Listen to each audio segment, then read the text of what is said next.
Civil अस्पताल टंडो बाग उते मौजूद आहियूं ऐं उते राति 1 बजे हिते पमर बिरादरी जो मर्डर थियल आहे। लाश सिविल अस्पताल ते पियल आहे ऐं जेको तव्हांखे ॾिसींदा हलूंदा त राति 1 बजे खां वठी पोस्टमार्टम लाइ माण्हू बीठल आहिनि ऐं लाश अस्पताल ते पियल आहे ऐं तव्हां खां वधीक मालिकनि खां मोक़ वठो न। अदाई छा मसइलो आहे, केॾी महिल तव्हां आया हुआ? मसइलो थियो घोट यूसुफ पवर जो छोकिरी का दवा पीती हुई वो एक्सपायर थी तो जो रिपोर्ट थी पुलिस बि गॾु आहे।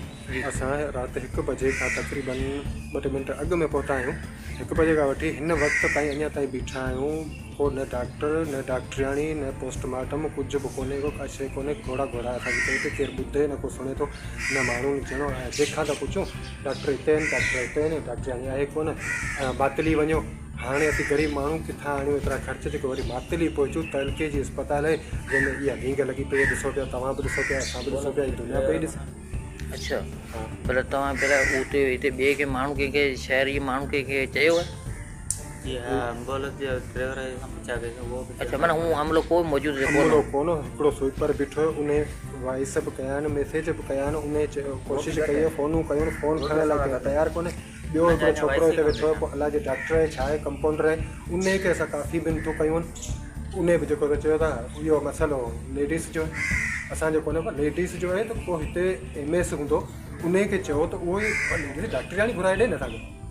स्वामीन, ही तव्हां ॿुधो ॻोठ यूसुफ पवार जे जेको माण्हू आहिनि जेको जनाज़ो खणी आया आहिनि, उन जा मौक़ा बि तव्हां ॿुधा ऐं असां वस वारनि खे अपील करियूं था, DCO बदीन साहिब खे परज़ोर अपील करियूं था त जेकॾहिं असांजी तहलका हेडक्वार्टर इस्पताल राति 1 बजे खां वठी जेको लाश इस्पताल में पियल आहे ऐं डॉक्टर मौजूदु न आहिनि त इहा असांजी ऐं हुकुमरान जी नाअहली आहे।